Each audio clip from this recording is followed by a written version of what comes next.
现如今，军事演习俨然已经成为了一个国家展示军事实力、检验武器战力的常规做法。拿我国来说，在周边海域发布航行警告、进行军事演习也是常有的事。通常来说，在解放军发布的演习公告中，会使用执行军事任务、实弹射击等字眼。但是令人奇怪的是，在最新公布的一则演习公告中，出现了实际使用武器这一字眼，极为罕见。据浙江海事局发布的航行警告称，在7月16号12时至7月21号18时，将在东海海域9点连线的范围内进行实际使用武器训练。而网友们随后的反应也说明了这次演习的特殊性。有人表示，这次怎么和以往的通告不一样呀？还有人表示，使用武器训练这个说法有深意，这不禁让人疑惑，究竟有何深意呢？我们知道，要分析一个事件，绝对不能是孤立的去分析，一定要结合当下的形势。最近一段时间，要说最牵动国人情绪的事件，无疑是美军运输机降落对岸这件事了。据岛内媒体报道称，当天一架美军 C-146A 行政专机降落在松山机场，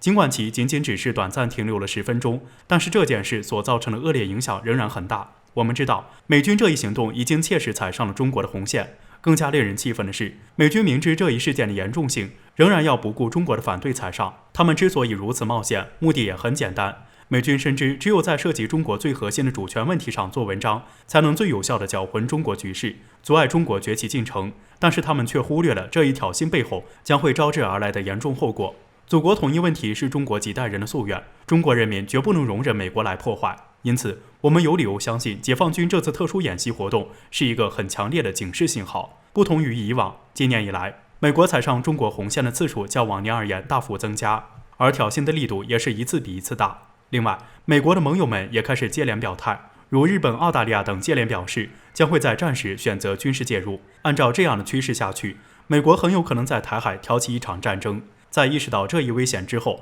解放军不可能再坐视不理。正如同金灿荣专家所说的那样，随着时间的发展，美日等外部势力愈发猖獗，岛内也渐趋失控。对此，解放军必须提前做好准备，尤其是要做好军事战斗的准备。只有这样，才能重创美国的阴谋，才能尽早实现两岸人民的夙愿。基于美国目前的挑衅举动，美国想要同中国开战的打算似乎已经昭然若揭。而美军除了不断的挑衅中国引战外，还不断的进行着备战举动。日前，美军就开始进行战时最重要的一步，部署敲开中国大门的关键武器。据美国媒体《星条旗报》报道称，美军正在向西太平洋地区派遣更多的武器装备，25架空战王牌齐刷刷部署西太，其中包括 F-22。说起 F-22， 这绝对是个不容忽视的战略利器，其是世界上第一款具备隐身性能的五代机。服役多年来，仍然一直是美国空战的主力军。而在战争过程中 ，F-22 担任的是踹门的角色，也即突破敌人防空系统并对其进行攻击，从而为其他隐身能力相对较弱的美军机开路。从这里我们也可以发现，这一踹门武器至关重要，甚至对之后的战局走向起决定作用。毕竟，在战场上率先掌握了制空权，就相当于掌握了战场的主动权。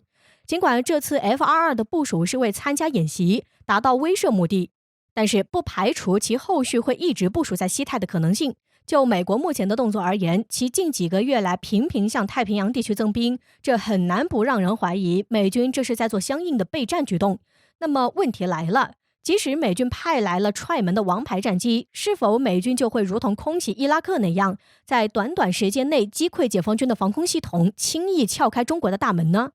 美媒国家利益网站认为，入侵中国这是个可怕的想法，想都不要想。海湾战争让世界见识到了无比强大的美国空军战机，这也让人误认为，在美国王牌战机面前，中国无非就是更大号的伊拉克而已。但是毫无疑问，这是个极其愚蠢的想法。首先从表面上看，中国就与伊拉克存在根本的不同，中国有着极其优越的战略纵深，这也就意味着美国要攻击中国必须出动规模巨大的空战机队。试问，在战时紧急状态下，远在大洋彼岸的美军能够在短短时间内出动多少空战飞机呢？区区新增的25架也不过是杯水车薪而已。另外，中国近些年来不断在提升区域拒止能力。拿中国目前的近海防御来说，中国完全有信心在中国近海周边击退任何一个意图入侵的敌人。美国与其纠结中国的大门什么时候被撬开，不如关注自己的战机会不会被率先击沉在第一岛链内。正如罗源将军所说的，想撬开中国大门，你有那个实力吗？近日，笔者在岛内中时新闻网上看到了一则消息，标题是台海爆发冲突战争怎么打，外媒告诉你。说实话，这标题一出来就令人大开眼界了。台岛如今人心已经乱了吗？还是美国的手伸得太远？还强调解放军的攻台作战方式，甚至还公然给岛内支招。其实从标题上就能看出来，文章主要是援用美国媒体富比士的报道。所以咱们先来看看美国媒体是怎么说的。富比士率先提出了假设，如果中国大陆入侵台岛，解放军的主力部队将会从哪一方面对岛内发动攻击呢？并援引了岛内的专家苏子云提出的论点，表示如今解放军的军事实力已经越来越强大，甚至就连作战思维也早就发生了变化。所以一旦台海爆发冲突战争，那么解放军很有可能发动一场多管齐下的两栖作战。而在美军当年发布的威胁论代表作《2020中国军力报告》中也明确表示，解放军对台岛的军事行动早已有了多个选项，从海空封锁到两栖入侵，甚至可以从台岛的地面八方进行攻击，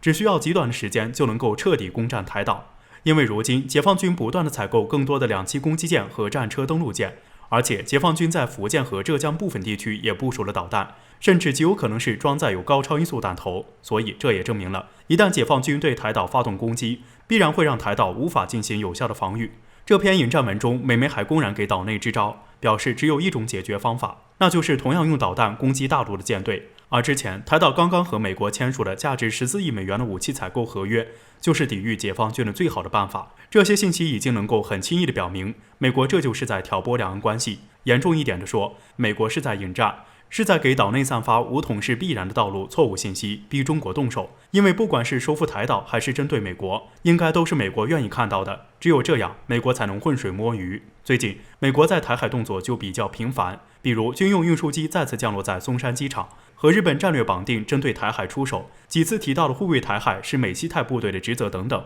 甚至如今引导岛内发布引战消息的文章，都将美国的野心彻底曝光了。所以如今的局面是，美国对解放军步步紧逼，想要破局，解放军要么直接迅速武统，要么继续徐徐图之。不过必须要明确的是，台湾永远是中国的领土，是中国不可分割的一部分。对于中国来说，我们的立场从未变过，能够和平统一，绝对不会武统。但是在无法达成目的的时候，武统也不是不行。台海永远是中美的红线，一旦美国过线了，那么中国必定会给予回击。国防部早就有言在先，必要时刻以战止战，以武止戈。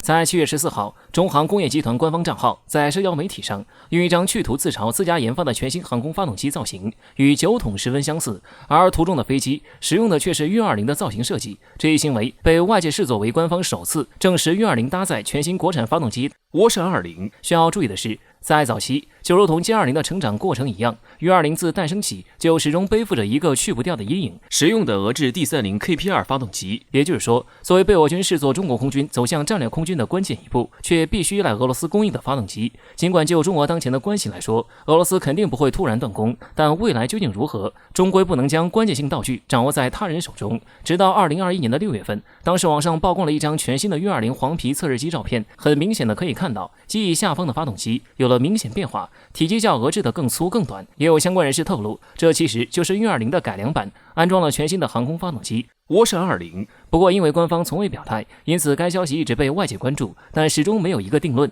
不过这一次却是实实在在的官方爆料。事实上，涡扇20设计之初就是基于研发大涵道比发动机的目的，装备目标也是运20。据传言，涡扇20的推力可以达到15吨左右，能够完全发挥设计中的运20最大运载能力。参考我国一贯的做法，尤其是核心技术产品的研发工作没有达到足够的成熟度，并不会积极对外爆料。因此，中航工业这一次主动在网上自嘲涡扇20的体型，恐怕也意味着 WS-20 列装运20的相关测试工作已经取得相当大的进展，并进入尾声。目前唯一需要关注的，可能就只剩下关于涡扇20产能的问题，在未来会以何种速度尽快换装当前已经服役的运20。值得一提的是，按照此前中航集团透露的意思，涡扇20在成熟以后还会出现商用版本，为我国国产大飞机助力。伴随着如今中航主动透露的消息，从某种角度来说，依赖外国的时代已经过去。